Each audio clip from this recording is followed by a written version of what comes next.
Welcome, everyone. It's Friday. At least I think it is. Yes, it is. I hope I'm not ahead of myself. Um, Today, we're talking about recognizing the signs. What signs? We recognize that everybody is in a state. I am pushing this today because we're going into the weekend.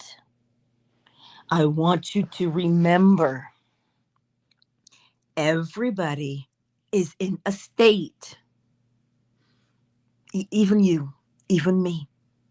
And how do we know what state somebody is in? Their behavior. And when you recognize the behavior, there's a couple things you'll see right away.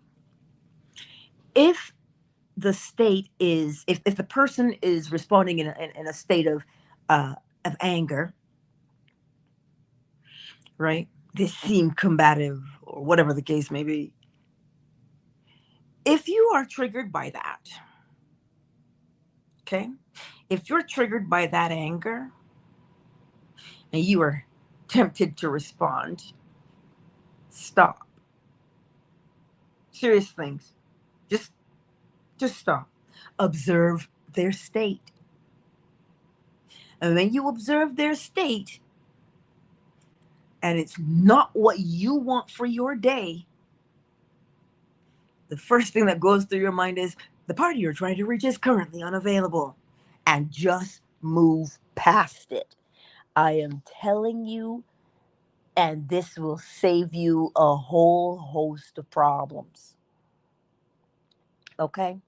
Now, if that person that you encounter, um, there's not just anger there, but there's something, there's this passion there.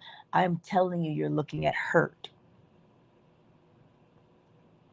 You're observing hurt, that this person is in a state of pain, raw pain. You can choose to extend compassion if you'd like. We're talking within reason here. I don't want to say things out of turn, but if it is you're in a line somewhere or you're in a store somewhere, and you encounter this or it's a family member, recognize that people are in states. They just have faces, right? Sometimes people say things, they just do because they have to act according to the state. You and I have to act according to the state that we're in. If we can remember that portion, we would save ourselves a whole world of hurt. You heard that song, hurt people hurt people. Well, hurt people because they're in a state of pain. They are hurting. So if what someone says stings you, well, that's pain. If that's pain that you feel, then that's pain that they are projecting. But you see, instead of observation, we take offense right away. Who do you think you are? You can't talk to me like that. And we proceed to cuss people out, not realizing that we're shadowboxing. We're fighting against their phantoms. Listen, nobody gets up and wants to be in a state of raw pain day in and day out. Like the Hulk, he's always exposed and it's just raw. Nobody wants to be in that state. But because they don't know they're in a state, they will continually do those things. Here's how we can help each other. Oh, but Angela, I don't have time to help people. Ain't nobody helping me. It's really simple. I'll show you what I mean. I was driving by the other day and this man, he was limping and he was going to the bus shed. And so he sat down. But another guy was across the way. He was dancing. Clearly, disturbed. Clearly, he was disturbed. And the man who sat down, because he was yelling at the man who sat down now, and he just put his hand up and he shook his head no. Listen, he just shook his head no and he put his hand up. And he sat down and he started to rub his knee because he was limping. And I'm at the light watching this. And then I remember what Neville said. Neville said, you know, you meet God in the marketplace everywhere you go. Clearly this man is in pain, physical pain from his knee. And now he's being pestered by somebody. And I said, you know what? I just said, whatever it is you need today, whatever kind of peace it is you need, whatever kind of relief that you need, it is yours. Rise and accept it. That's what I said. And then to the other guy, because I caught myself, I'm like, wait, I'm not going to give him something too. Clearly he's troubled. And I said, peace be unto you. Do I know who these people are? No. Will I ever see them again? Who knows? I don't know. But that is not the point. The point is, you don't have to approach people. You don't got to hug anybody. No, but if you see someone, right, and they've totally tripped out and they're cussing or whatever, you see it. What do you recognize? And as soon as you recognize what state they're in, you know they don't want to be in that state. So elevate them in your mind. Instead of, because let me tell you something.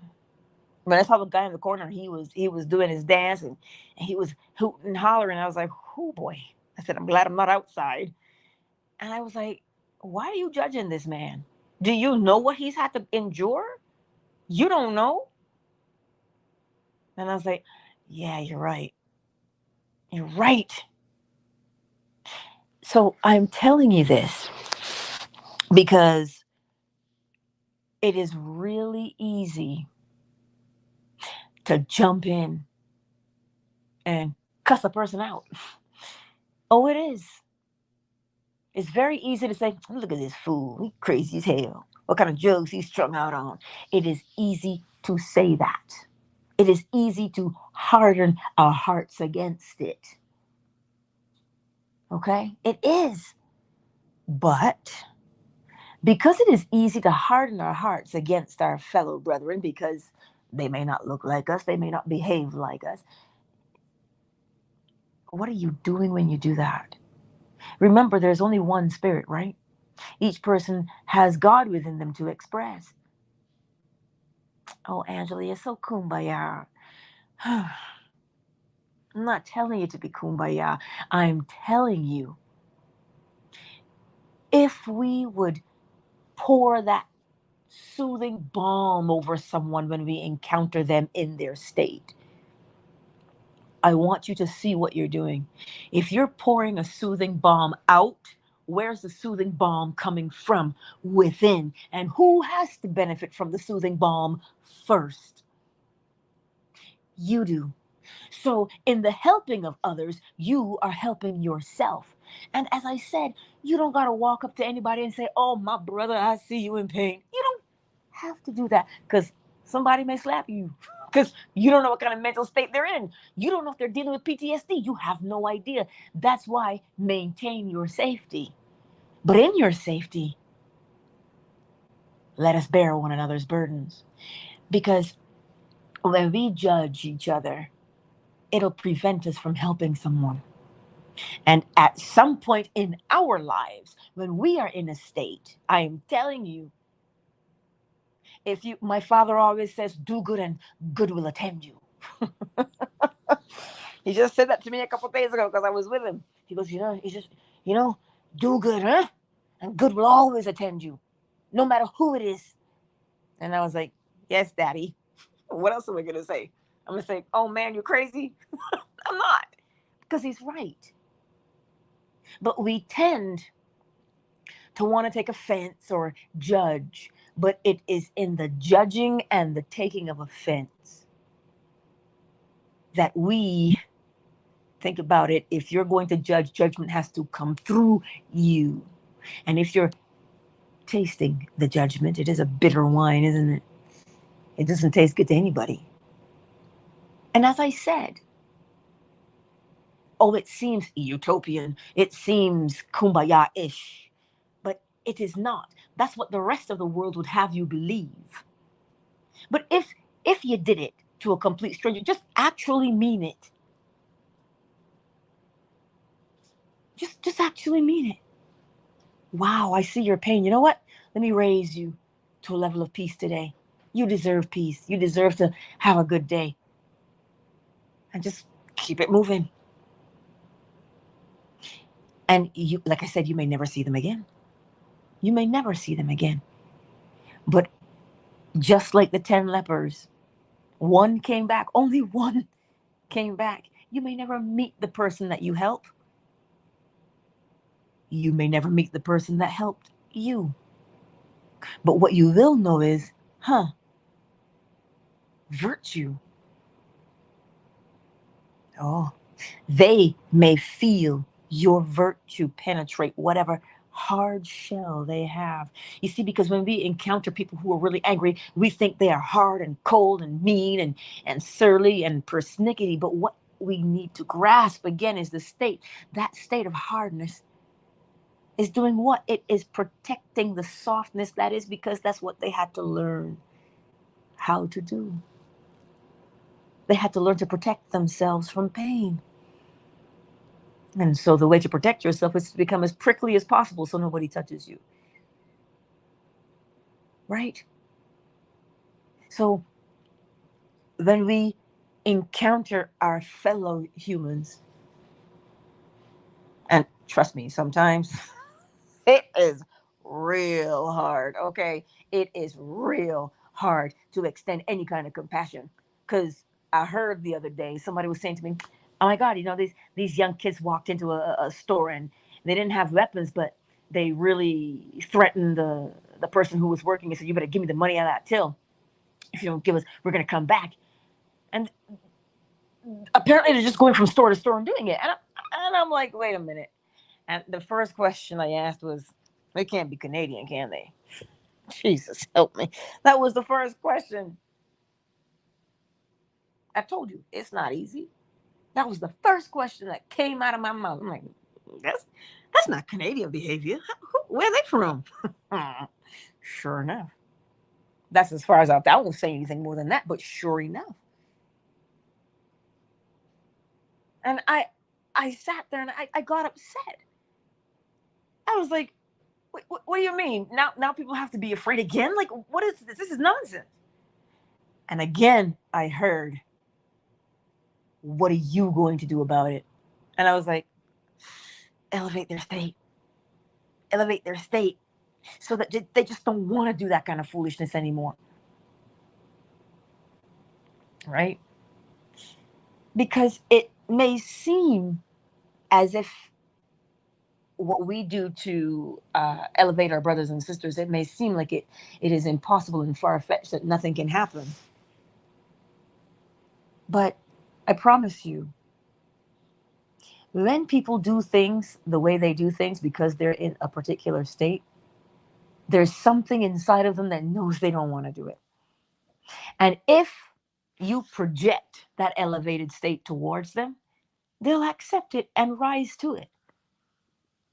But if you're walking along and in our minds we cuss them out, now what's being projected? What's being projected is exactly how they feel, you see? And then they say, you see, nobody cares. Everybody just busy, blah, blah, blah. And then they become a little bit more hard. I'm telling you, there is a way for us to help one another, because it is our true nature to be kind and compassionate. That is our true nature. But we've been hardened by the experiences of life, not knowing that it was a state and or a coping mechanism so that we don't get hurt again. It's only a thing that we do because we were taught you can't trust people. That's what we're taught. Now, I'm not telling you go get in a stranger's car. Don't be foolish. Come on now. You got to use discernment. And it's interesting. Your intuition will develop a lot more when you begin to see and recognize the signs of the state that someone is in. Because when you start to see it, you're like, I can recognize that state. And you begin to feel it. And you see it for what it is. And you increase your intuition, your spidey senses. You just do, because that's the effect of it. Right?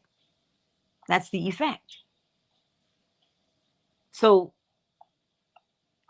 when we go out into the world, pay attention. Just pay attention. Remember what we learned last night. Self-observation. Define your aim and detach from the old by attaching to the new. That's what we learned last night in the fundamentals lecture. If you missed it, check out that replay. Whoo, it was lit. Self-observation. Observe yourself so you can see what state you are in. Are you walking around with hurt and unresolved things? In that lecture last night, Neville says people go round and round and round in whatever they're in because they don't recognize that they're in a state. The moment you recognize you are in a state, you can say, that's not where I want to be. I don't want that behavior. Let me choose another state. And because we don't know that we can choose a state, he says, we go round and around in our habitual state, thinking that that's who we are. No, just a habit we developed based upon the state we're in. That's all it is. Change the state, you change the man. Change the state, you change the woman. I say that this morning, and some may give me the side eye and say, people don't change. You know why people don't change? Because they don't know that they can. Because we've been told our whole lives, can't teach an old dog new tricks. You are old and you are set in your ways. That's the way you'll always be. That's what we're told. But I am here today to remind you that the law says, wait a minute. Do you recognize the state you're in? Do you want to remain in that state? If yes, carry on. If no, please select another state. Why? Because in my Father's house there are many mansions. What does that mean? It means you can select from any number of states. And how will you know that your state has changed? Well, your behavior will change. Your attitude will change. Well, as within, so without. You have to see the evidence of what is contained within you. And that's how you'll know you've changed. You don't have to wait for somebody to go, you didn't change. You're still the same old, same old. Nah, you're the same old in their minds. That's why you don't judge. You don't know how much work somebody put in. We don't know that. I don't know how much work you put in. How can I look at you and say, you haven't changed a bit? But when you know that you've changed because you've seen your behavior and you know that you're different, you can shrug when they say that you haven't changed and say, I know the state you're in. And that's a state of hurt. Well, why? Well, they wouldn't keep you in that state mentally if they were free of their hurt. They'd see you differently. But because they haven't changed, listen, I love the line that Neville used. It is man's own deceitfulness that makes him suspicious of others.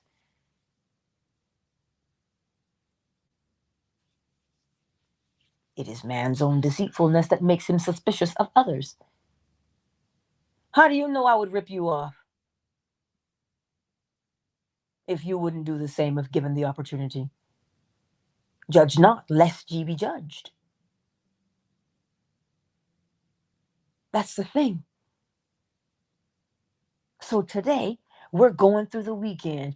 We've got lots of things. We got chores, we got errands to run, because you get those 2 days. And so we try to cram everything in there. Well, in your busy escapades, your rendezvous, whatever you're doing. Remember, you have the power to change your own life. And when you change your life, you change your surroundings. You change your surroundings. You see, because as I say, we're so programmed. If I say ghetto, if I say hood, you know what kind of personality to expect from there the majority of the time. Why is that? Because a particular mindset is not with everybody, but a particular mindset pervades. But we say, nah, that's just the hood. No, the hood or the ghetto is a state. So because it is the way it is, the people that are there have to have that particular thing. But if they change their mindset, let me put it to you this way. If you can capture the mind of man and tell man they're not good enough, they have to earn their stripes. They have to earn their love. They have to earn their respect. They have to earn it. And we don't even know what the criteria is, but go ahead and try anyway. You may win, you may not. Right? We go ahead and we tell that to people. And that's what they hold in their minds. When they get up in the morning, why try anyway? I'm already a failure. Why try? This is why it is so important. The way you speak to yourself, the way you see yourself. If you've come out of a situation that has, quote unquote, beat you down so much, you can already predict what kind of state. So we've all gone through it, some way, shape, fashion, or form. But remember, it was an experience. And when we remember these experiences, we relive them. We do, day in and day out. Because when you remember it, depending on the potency of that experience you had, your body fires off those chemicals once again, thereby reliving it now, dragging the past. This is why Neville says the memories don't retreat into the past. They go forward into the future to greet you again. You remember it, you are dragging it with you, and you're living by it again. Because it feels good to remember it so that you are reminded not to be foolish and be hurt again. So we believe. But the only person we continually hurt is ourselves when we drag it with us. And everybody is doing it.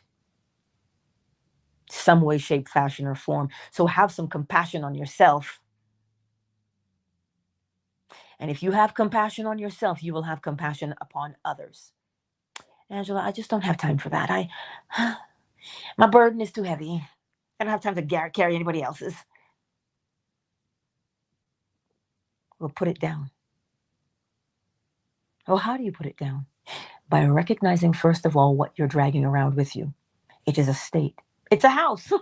You're dragging it with you. You live there. And if it's burdensome, you want to be relieved of that burden, yes? Well, then, what would you prefer to carry around with you instead? I'm too old for that. I can't sadly change it now. That's just foolishness. I'm telling you to ask yourself, what would it be like if I got up and my day was easy? What would that feel like to me? What kind of mood would I be in? And the moment you start to entertain that mood, you begin to catch it. And if you stay with it a little bit, it'll become tasty to you. And you'll stay there for a little bit longer. And then you'll realize, well, you know what? This does feel a lot better than what I've been carrying. Okay, this is what I want to carry. So, what does Neville say? You have to detach yourself from what you were and attach yourself to what you want to be. That's all we're ever doing. And again, I know that it is one of the most challenging things we'll have to do in our lives. But you know what will make it easy? If you imagine there's a door to the state you want to enter, and just knocking on doors and going in them. That's all you're doing. And whatever mist is being sprinkled in that state that you have entered is what will influence your behavior. So make sure you're walking into a room with the perfume of alabaster versus walking into the room of skunks. Hello. Because then you'll know what you're doing. I hope these are creating images in your mind for you. Not just the image that you think I'm crazy, but, you know, I'm showing you how you can help yourself, how you can give yourself the quote unquote hope you need to make it through the day. It's not hope, it is a knowing that you can attach yourself to what would it be like if. What would it be like, man? And the moment you start to entertain it, of what it would be like, you begin to feel the relief of it. And because the relief feels good, you say, give me some more. That's what we do. That's how we can help ourselves on a daily basis. And when you do that to help yourself, because you've changed what you are projecting outward, you have to change now. You'll recognize it. The things and people you encounter will also change to match. So don't think about how difficult it can be. Remember, it is only difficult because we don't know we can do it. And Neville, you gotta love him. He says, it takes practice to move from where we are to where we want to be. It just takes practice. And here's your inspiration. You know that anything you practice, you will master. That is fact. It's not hearsay. Go out there and practice. If you wanna do double dutch and you practice, the sting of the rope will stop eventually. Of course it will. Because now you're learning how to jump. Right? You want to practice your kung fu? Hey, yeah. Listen, you practice it, you'll get better at it. It is guaranteed. The more you practice, the better you get. Some may have to practice longer than others, but it is irrelevant how long one has to practice. The point is, you are practicing. And that is what will inspire you to continue along the road of your upward trajectory of change. That the more I practice, the better I get. Because you know it to be true. It's not something you heard in passing. It is something you experienced. And you still experience it. You think you became a good driver by doing what? Walking past the car? No, you have to get in and drive. To develop your skills when you practice. So that's why you practice. Don't scoff at practice. Embrace it. Because then you speed up your inevitable success. Let us take a moment to welcome everyone in the space. Well, Twitter is full of the replay gang today. YouTube and Facebook, who's here? Ah, Queen Marat. Hey, beautiful. I haven't seen you in a while. Ronay. Mr. Stafford Jr. Hello. Anot. I see you. And for all the others who've not made themselves known on either Facebook or YouTube, I still see you. Thank you for being here. Fan base, who's in the house? Baba Bonatu, hey. Miss Deborah, Substance. Flo Smiles, Mgenie, Stephanie, Ali, Joaquin, KZ, Hooker Brother Up, Oracle Treehouse, and Marquise. Thank you all for being here this morning. Listen, remember what I tell you. Save yourself. Save yourself the heartache. Don't argue with people. Don't fight with people. Don't debate people.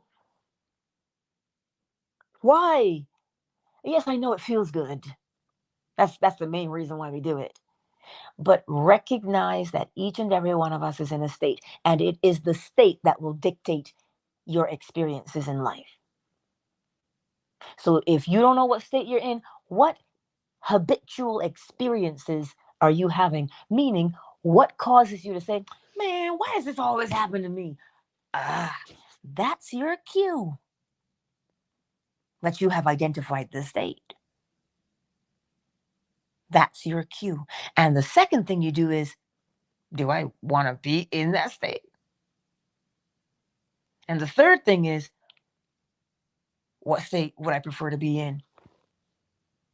And you turn your attention towards that state, because the new state has new behaviors, a new attitude. It is that simple. It's just that we haven't practiced it deliberately.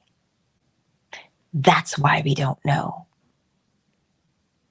So, the encouragement for you this weekend, as you go through this weekend, recognize your state, and you'll recognize the state of others. If you have it in you, you might not have it in you. Not yet. Well, practice. If you see another and you recognize their state, and it could be a little bit on the low side, in your heart, raise it for them. If you see that they're in pain, send them peace. Well, of course. And in so doing, you will raise your own state. That's what you'll do. That's how we help each other. They don't deserve my help. Well, it rains on the wicked as well as the righteous.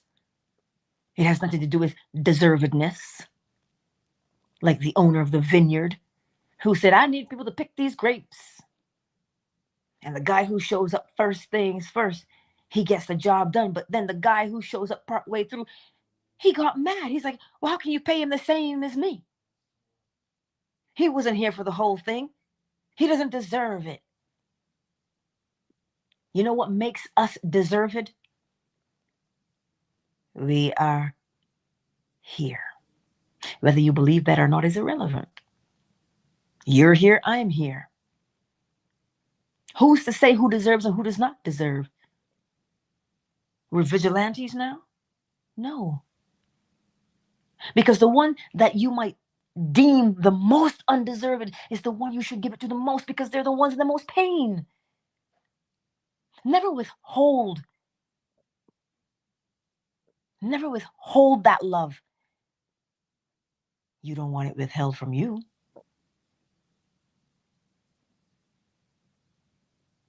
So learn how to give it. And as I said before, you don't have to broadcast what you're doing.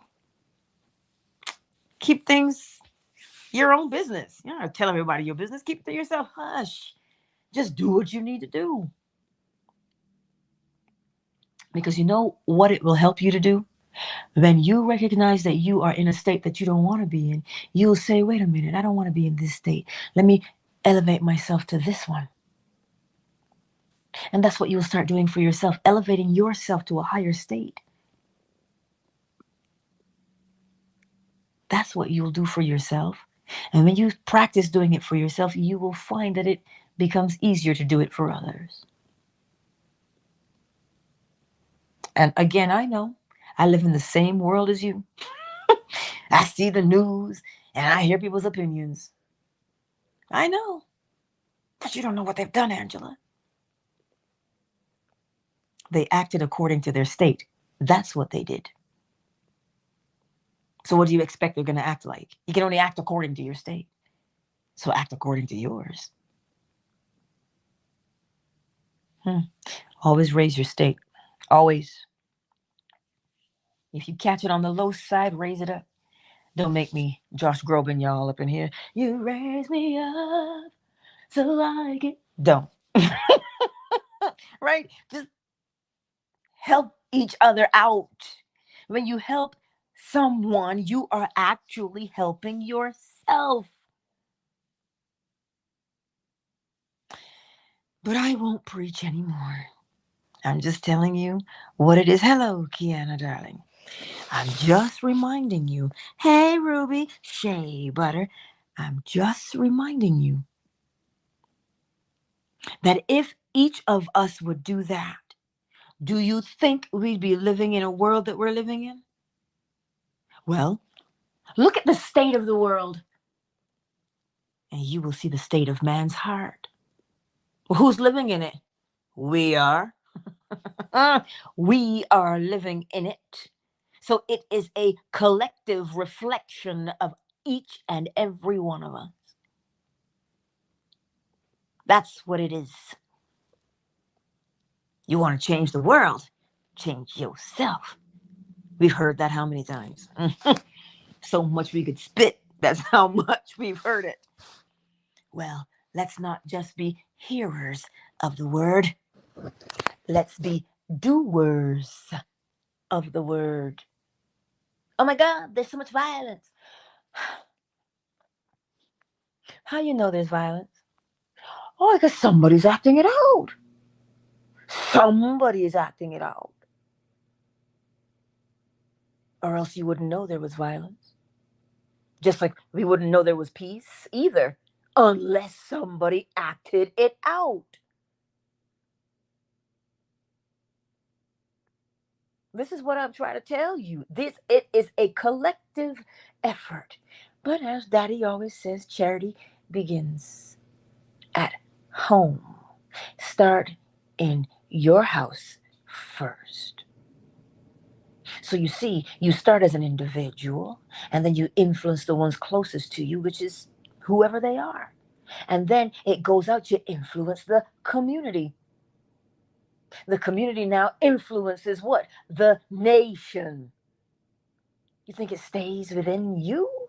No. But we want to, just like that lecture, we want to build different programs. We want to do this, we want to do that, without having done the very foundational thing. And that is to change one's self. That is where we begin always. You want the exterior to change, you got to change the interior behavior first. Or else, well, you can build it, but you're just reproducing what everybody else is. So encourage each other. Love one another because you're loving yourself. Well, listen to the scripture. Again, I'm not here to tell you if God is real or God's not real. That's not my job. I'm just saying to you, the law is everywhere. Love your neighbor as you love yourself. So the question becomes, how do you love yourself? That depends. How do you love your neighbor? You have to see the evidence of your love. So you see the evidence by the way you behave and the way you act. I tire of hearing this phrase, nobody's perfect. Yes, you are. You're just in a state. You're perfectly in that state. But let me get the bowl. And as you hear the bowl this morning, little Rue is all quiet. I got to go check on him. But as you hear the bowl this morning, allow it to soothe you. Or if you hear the bull, or when you hear the bull, allow yourself to rise to a different state. And for the duration of the bowl, see if you can hold your state. If your mind wanders, bring yourself back. Catch yourself. No, our attention is here. And put it back upon the desired state. Because remember, the more you practice, the better you get. At what? Changing your world. That's what it is. We all have that capacity, each and every one of us. Why do we have that capacity? Because you know as well as I do that there's something within us. As I will give you this analogy until it rings. When you go to a funeral and somebody's crying, oh, Bobby gone, Bobby's gone. Bobby's body remains, but the essence that powered Bobby is the same essence that powers you. Can't quite put your finger on it, but you know when it's gone. So you have that within you. That's what's in you. That's what powers you to breathe. That's what powers you to speak. That's what powers you to think. That is what powers you to simply be. Well, then that's what powers the others. It's the same essence. That's what we've done. This person saw God and said, oh my God, come see what I saw. And this other person said, well, I saw it. And they see it according to their culture. They see it according to their state. But many people are just telling you the one thing they saw. The essence of the creator. Not that there are 30 different creators, but that 30 people saw one and can only express it in a way that they know how. So today, express the beauty that is within you. It is there. You just gotta dust it off a little bit. It's there. All of us have it. But because we've forgotten that it's there, or it has been hidden by our experiences in life, we think we're not valuable. We think we're not worthwhile. Do you know how easy you are to control if you believe that you have nothing to offer? Why would you get up and attempt to do anything? You just stay as you are. But the moment you recognize you have value and you have worth, well, you will get up. You will rise, my creation, rise. That's what you'll do. You'll get up and you will move and you will act accordingly. Look, let me get this bowl, y'all, because I'll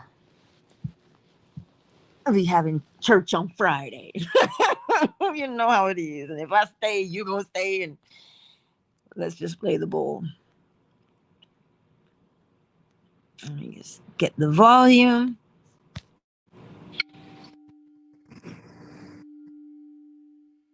See where you can put your mind and hold it. Feel that in your body. Feel the peace. Feel the love. Feel the joy. Feel whatever it is you want to feel. See how long you can hold it. And if your mind wanders, bring it back.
Countdown initiated.